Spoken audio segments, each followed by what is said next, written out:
नमस्कार, मी प्राजक्ता तांडेल. न्यूज 18 लोकमत विशेष मध्ये आपलं सगळ्यांचं स्वागत. बलाढ्य रशियाला युक्रेननं दिलेली तुल्यबळ लढत सध्या जगभरात चर्चेचा विषय ठरली आहे. युक्रेनच्या जिगरबाज सैन्यानं रशियाची दमछाक केली आहे. मात्र युक्रेन देखील रशियाला जमेल तितक्या ताकदीनं गेले 25 दिवस उत्तर देण्याचा प्रयत्न करते. मात्र आता रशियानं युक्रेनवर मिसाईलनं हल्ला डागलाय. त्याबद्दलच आज जाणून घेणार आहोत चिवटझुंज या खास कार्यक्रमात.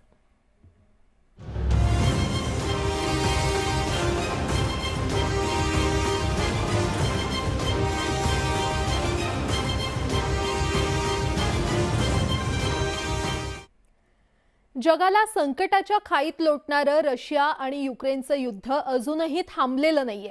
25 दिवस उलटून गेल्यानंतरही युद्ध थांबण्याची कोणतीही चिन्ह दिसत नाहीयेत. उलट हे युद्ध अजून भीषण होत चाललंय. आता तर रशियानं हायपरसोनिक मिसाईलनं हल्ला केलाय.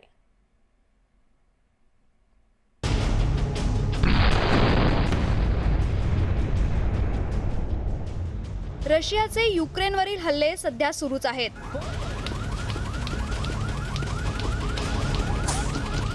आता या हल्ल्यांनी अधिकच भीषण रूप घेतलंय.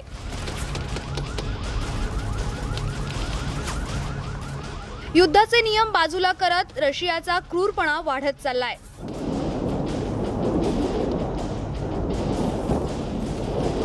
रशियाच्या सैन्याकडून एका शाळेवर हायपरसोनिक मिसाईलचा हल्ला करण्यात आला. या मोठ्या हल्ल्यामुळे शाळेची इमारत कोसळली. इमारतीच्या ढिगाऱ्याखाली 400 पेक्षा जास्त नागरिक अडकलेत. युद्ध सुरू असल्यानं युक्रेनमधील शाळा कधीच बंद करण्यात आल्यात.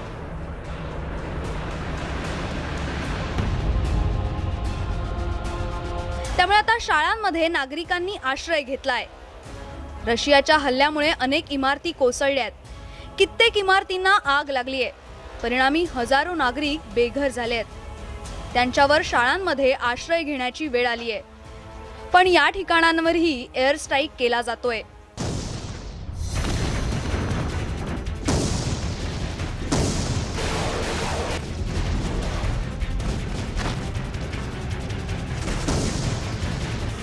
युद्धाच्या काळातही काही नियम असतात. नागरी वसाहती, शाळा, हॉस्पिटल्स यावर हल्ले केले जात नाहीत. मात्र रशियाच्या सैन्यानं हे सर्व नियम अक्षरशः पायदळीत उडवलेत.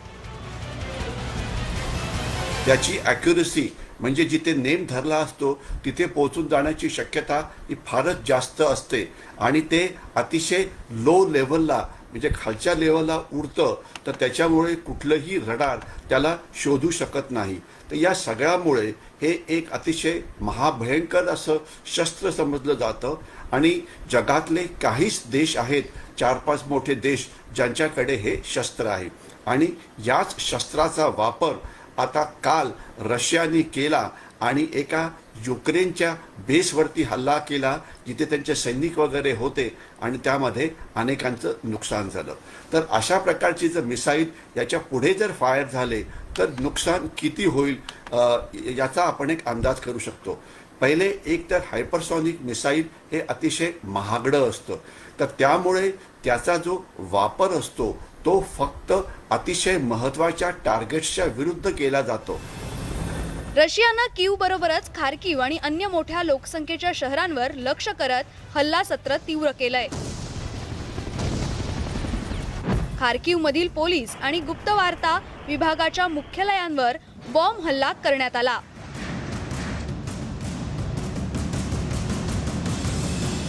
पंधरा लाख लोकसंख्येच्या या शहरातील निवासी भागांवर हल्ले वाढवण्यात आलेत. चेरनीव शहरात झालेल्या क्षेपणास्त्र हल्ल्यात एक रुग्णालय उद्ध्वस्त करण्यात आलंय.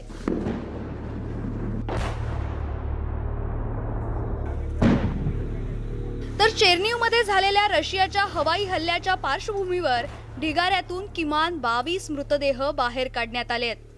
रशियाकडून एअर स्ट्राईक सुरू असल्यानं युक्रेनच्या प्रत्येक शहरात अलर्ट जारी करण्यात आलाय. कधीही हल्ला होण्याची भीती असल्यानं सुरक्षिततेच्या दृष्टीनं रेस्क्यू ऑपरेशन थांबवण्याची वेळ युक्रेनवर आली आहे.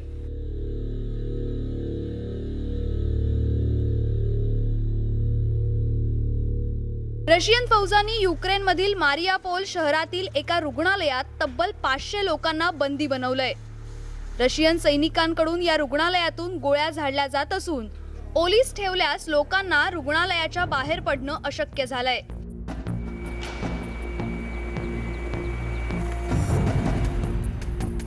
मारियोपोल या बंदर असलेल्या शहरांमधील स्थानिक नेते पावलो किरिलेंको यांनी रशियन सैनिकांना 500 लोकांना ओलीस ठेवल्याचा दावा केलाय. त्यांनी दिलेल्या माहितीनुसार मारियोपोल इथे एका रुग्णालयावर रशियन सैनिकांनी ताबा मिळवलाय. ओलीस ठेवलेल्या लोकांचा रशियन सैनिक मानवी ढाल म्हणून वापर करत असल्याचा आरोप केला जातोय.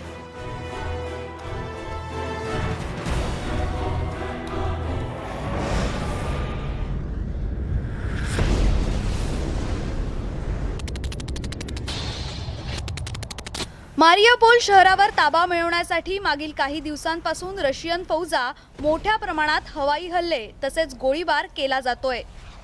रशियन फौजांनी मारियापोल शहरातील काही मुलांसह 80 जणांनी आश्रय घेतलेल्या मशिदीवर हल्ला केला होता. तशी माहिती युक्रेनियन सरकारनं दिली होती. त्यानंतर आता याच मारियोपोल शहरातील रुग्णालयाला रशियानं लक्ष्य केलंय. तर दुसरीकडे रशियानं आता युक्रेनमधील मोठ्या कंपन्यांवर हल्ले करायला सुरुवात केली आहे. युक्रेनच्या दक्षिण पूर्वेकडील शहरात मारियोपोलमध्ये रशिया आणि युक्रेनच्या सैन्यामध्ये मोठा स्टील प्लांट काबीज करण्यासाठी जोरदार युद्ध झालं.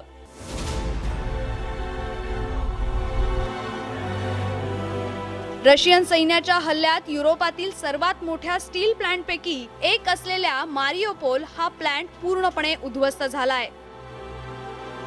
युरोपातील सर्वात मोठ्या लोह आणि पोलाद कारखान्यापैकी एक असलेल्या अझोवेस्टलचं मोठ्या प्रमाणात नुकसान झालंय. युरोपमधील सर्वात मोठा स्टील प्लांट उद्ध्वस्त झाल्यानं युक्रेनचं मोठं आर्थिक नुकसान झालंय.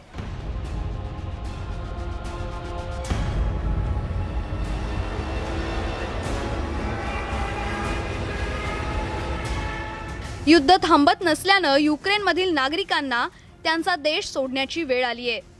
आतापर्यंत लाखो नागरिकांनी युक्रेन सोडलाय.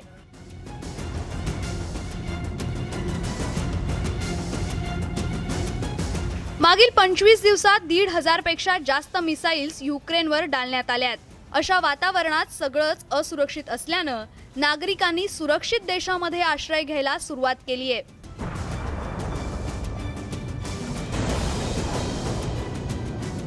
युक्रेनच्या 20 लाखापेक्षा जास्त नागरिकांनी आतापर्यंत पोलंडमध्ये आश्रय घेतलाय. या संकटात कॅनडानंही युक्रेनला मदतीचा हात दिलाय. शक्य होईल तितक्या नागरिकांनी कॅनडात आश्रय दिला जाणार आहे.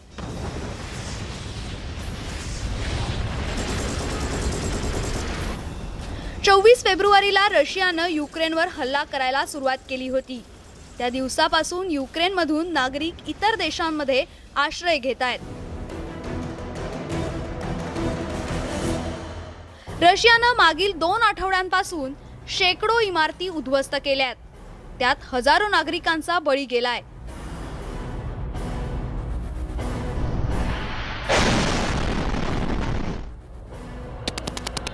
त्यात मृत सैनिकांचा समावेश केल्यास युद्धबळींचा आकडा वाढणार आहे. एकंदरीतच सामान्य नागरिक आणि सैनिकांना युद्धात जीव गमवावा लागलाय. 25 दिवसांनंतरही युद्ध थांबण्याचं नाव घेत नाहीये.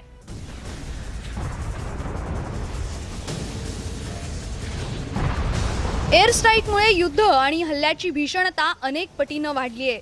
युक्रेनमधील अनेक शहरं आणि गावं बेचिराग झाली आहेत. मात्र युद्ध कधी थांबणार याचं उत्तर काही मिळत नाहीये. Bureau report, news 18 Lokmat. यासोबतच चिवट झुंज या खास कार्यक्रमामध्ये एक छोटासा ब्रेक. लगेचच परततोय. पाहत रहा न्यूज 18 लोकमत.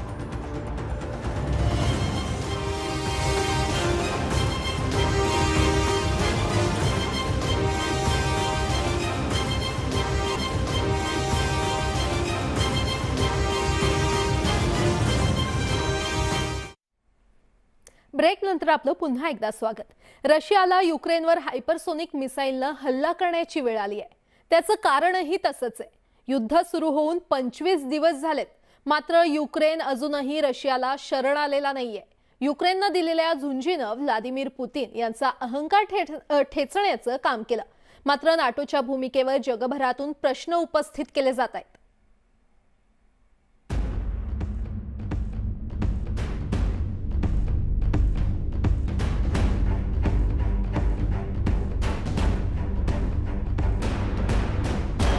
युक्रेननं रशियावर केलेला पलटवार बघून सगळ्या जगालाच आश्चर्य वाटलं। महाशक्ती असलेल्या रशियाला युक्रेननं चांगलाच दणका दिलाय। 3 ते 4 दिवसात युक्रेनचे अध्यक्ष झेलेन्स्की शरण येतील असा व्लादिमीर पुतीन यांचा अंदाज होता। जगातल्या सर्वच देशांचं मतही फार वेगळं नव्हतं। अजस्त्र रशियासमोर चिमुरडा युक्रेन काही टिकणार नाही असं सगळ्यांनाच वाटत होतं। मात्र युक्रेननं चिवट झुंज देऊन रशियाचे सगळे अंदाज धुळीला मिळवले। त्यामुळे बेभान झालेल्या रशियाने युक्रेनवरती हायपरसॉनिक मिसाईलनं हल्ला केलाय। विनाशकारी हायपरसॉनिक मिसाईल वापरण्याची ही पहिलीच वेळ आहे। हायपरसॉनिक मिसाईलची गणना सुपर विनाशकारी शस्त्र म्हणून केली जाते। हायपरसॉनिक मिसाईल म्हणजे ध्वनीच्या वेगाच्या 5 पट वेगानं उड्डाण करताना त्यांच्या लक्ष्याकडे जाणारी मिसाईल्स। हायपरसॉनिक मिसाईल्स गेल्या 3 दशकांनंतर सर्वात प्रगत मिसाईलचं तंत्रज्ञान आहे। या अंतर्गत एखादं वाहन प्रथम मिसाईलला अवकाशात घेऊन जातं आणि त्यानंतर मिसाईल इतक्या वेगानं लक्ष्याकडे जातात की मिसाईल विरोधी यंत्रणा त्यांचा मागही काढू शकत नाही आणि त्यांना नष्टही करू शकत नाही। मात्र असं असलं तरी युक्रेन अजूनही युद्धाच्या मैदानात पाय रोवून उभा आहे। इतकंच नव्हे तर रशियाच्या विरोधात युद्ध करण्यासाठी झेलेन्स्की यांनी युरोपियन राष्ट्रांना शस्त्र पुरवण्याचं आवाहनही केलं। आपण सर्वच रशियाचे लक्ष आहोत, त्यामुळे युक्रेनचं अस्तित्व टिकलं नाही तर पूर्ण युरोपसाठी ते धोकादायक ठरेल। त्यामुळे तुम्ही सर्वांनी आमची मदत करून तुमच्या स्वतःची देखील तुम्ही मदत करावी असं झेलेन्स्की यांनी युरोपीय राष्ट्रांना उद्देशून म्हटलंय।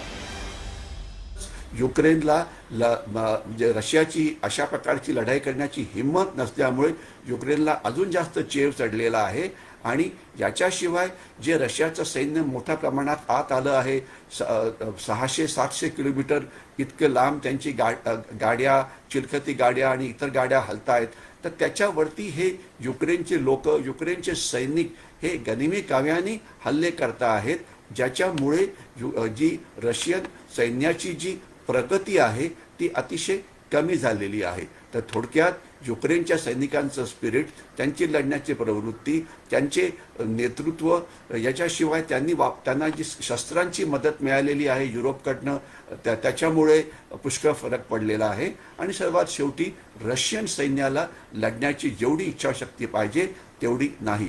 तर या सगळ्या कारणामुळे युक्रेनचं सैन्य अजून सुद्धा लढतं आहे।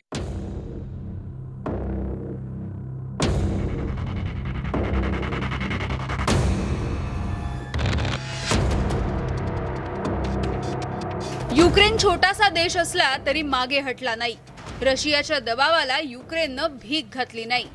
दोन्ही देशातल्या युद्धाचं मूळ कारण नाटो आहे।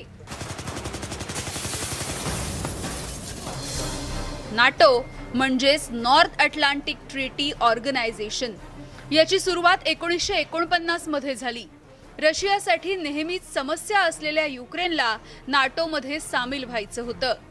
युक्रेन नाटोमध्ये सामील झाला तर नाटो देशांचं सैन्य आणि तळ त्यांच्या सीमेजवळ येतील असं रशियाला वाटलं। रशियाने युक्रेनला नाटोचं सदस्यत्व स्वीकारणार नाही याची पुष्टी करण्यास सांगितलं। तसंच स्वतःचं निशस्त्रीकरण करून तटस्थ राष्ट्र म्हणून काम करेल याचीही पुष्टी करायला सांगितलं। मात्र हल्ला सोसूनही युक्रेनने झुकायला नकार दिला। तब्बल 69 वर्ष युक्रेन आणि रशिया हे 2 देश सोव्हिएत संघराज्याचा भाग म्हणून एकत्र राहिले। म्हणजे सोव्हिएत संघ आणि अमेरिका यांच्यातल्या शीतयुद्धाच्या काळात युक्रेन अमेरिकेच्या विरोधात होता।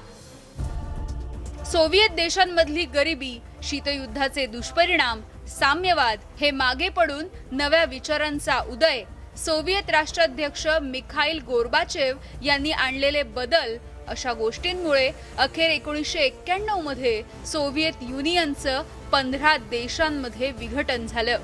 युक्रेननं स्वातंत्र्य जाहीर केलं. गोष्टीची सल व्लादिमीर पुतीन यांच्यासारख्या काही रशियनांच्या मनात गेली 30 वर्ष कायम आहे. आणि युक्रेनवरील हल्ल्यांमागे हे सुद्धा एक कारण आहे. युक्रेनची राजधानी कीव आणि रशियाची राजधानी मॉस्को मधलं अंतर जेमतेम 700 ते 800 किलोमीटरचं, म्हणजे साधारण मुंबईहून नागपूर एवढं.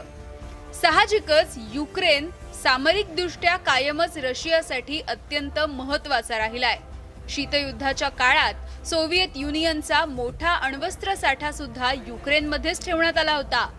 काळा समुद्र आणि भूमध्य सागरातील आपल्या व्यापारी मार्गांचा विचार करता युक्रेन आपल्या बाजूनं असणं ही रशियासाठी कायमच एक प्राथमिकता राहिली आहे. या बफर झोन मध्ये नाटो फौजा आल्या तर ते रशियाला दिलेलं थेट आव्हान समजू आणि योग्य उत्तर देऊ असा पवित्रा पुतीन यांनी घेतला. त्यामुळे युरोपियन राष्ट्रांनी युक्रेनला शस्त्रास्त्र पुरवणंही त्यांना मान्य नाही. युक्रेनलाही स्वतःचं महत्त्व माहिती आहे. युरोपला रशियातून गॅसचा पुरवठा केला जातो. युरोपची 30% गरज त्यामुळे पूर्ण होते. रशियाची गॅसची पाईपलाईन युक्रेनमधून गेली आहे. जगातील लोखंडाचे मोठे कारखाने सुद्धा युक्रेनमध्ये आहेत. ही सगळी बलस्थानं असल्यामुळे युक्रेनही युद्धाच्या मैदानात शड्डू ठोकून उभा आहे. युक्रेन कमजोर ठरू नये यासाठी फ्रान्स आणि जर्मनी सारख्या अनेक देशांनी युक्रेनला थेट मदत केली आहे. अमेरिकाही युक्रेनची पाठराखण करत आहे. आणि या सगळ्या कारणांमुळे युक्रेननं रशियाला चांगलंच झुंजावल्याचं दिसून येतं. तर दुसरीकडे जगात कोणत्याही दोन राष्ट्रांमध्ये संघर्ष निर्माण झाल्यावर नाटो त्यामध्ये हस्तक्षेप करते. मात्र इथे असं झालं नाही, कारण युक्रेन अद्याप नाटोचा सदस्यच नाही. त्यामुळे त्या देशाच्या मदतीला फौजा घेऊन जाण्याचं संघटनात्मक दायित्व अद्याप नाटोवरती नाही आहे. मात्र युक्रेनचं शेजारी राष्ट्र असलेल्या पोलंडच्या सीमेजवळ रशियाची मिसाईल्स येऊन पडतायत. युक्रेनच्या पश्चिमेकडे पोलंड, स्लोवाकिया, हंगेरी आणि रोमानिया यांच्या सीमा भिडलेल्या आहेत. हे सर्व देश नाटोचे सदस्य आहेत. त्यांच्यापैकी कोणत्याही, विशेषतः पोलंडवर हल्ला झाल्यास तो नाटोवरील हल्ला समजला जाईल असं स्पष्ट करण्यात आलंय. तर अमेरिका आणि नाटो युक्रेनसाठी रशिया विरोधात युद्ध लढणार नाहीत असं अमेरिकेचे अध्यक्ष जो बायडन यांनी स्पष्ट केलंय. मात्र नाटो आणि अमेरिकेचा रशियासोबत संघर्ष झाल्यास ते तिसरं महायुद्ध असेल. शिवाय आम्ही नाटोच्या प्रत्येक सदस्य देशाच्या जमिनीचं संरक्षण करू असंही बायडन यांनी स्पष्ट केलं. दुसरीकडे पंतप्रधान नरेंद्र मोदींसह जगभरातील बड्या नेत्यांनी रशिया आणि युक्रेनला युद्ध थांबवण्याचं आवाहन केलंय. जागतिक पातळीवरून वेगवेगळ्या संघटना युद्ध थांबवण्यासाठी आग्रही आहेत. मात्र रशियाकडून कोणालाही दाद दिली जात नसल्याचं चित्र आहे. मध्यस्थी कोणीही करो, टॉक्स डायरेक्टली हो की इनडायरेक्टली हो, परंतु रशिया युक्रेननी 100% मान्य करायला पाहिजे की ते कधीही नेटोमध्ये जाणार नाहीत. नेटो जे एक मिलिटरी अलायन्स आहे. दुसरं, ते रशियाच्याच बाजूने राहतील. आणि सर्वात महत्त्वाचं, रशियाला वाटतं की युक्रेनमध्ये त्यांच्या बाजूचं जे सरकार आहे ते यायला पाहिजे, ज्यामुळे ते कायमचे मंडलिक बनून राहतील रशियाचे. आणि हे सगळं अशा प्रकारची जी रिक्वायरमेंट रशियाची आहे युद्ध थांबवण्याकरता, ती पूर्ण होत नाहीये. तर त्याच्यामुळे रशिया अजून सुद्धा युद्धविरामाला तयार नाही. 2008 मध्ये नाटोकडून युक्रेनला त्या संघटनेमध्ये सहभागी होण्याचे अनौपचारिक आमंत्रण मिळालं. पण सहभागी देशांसाठी आवश्यक निकष युक्रेन पूर्ण करत नसल्याची त्यावेळी बहुतेक देशांची भावना होती. तरीही कोणत्याही वेळी युक्रेनला नाटोने निसंदिग्ध नकार कळवला नाही. युक्रेननं तेव्हा घेतलेली संदिग्ध भूमिका आता त्यांना महागात पडली आहे. Bureau report, news 18 Lokmat. यासोबतच चिवट झुंज या खास कार्यक्रमामध्ये वेळ झाले इथेच थांबण्याची. पाहत रहा न्यूज 18 लोकमत.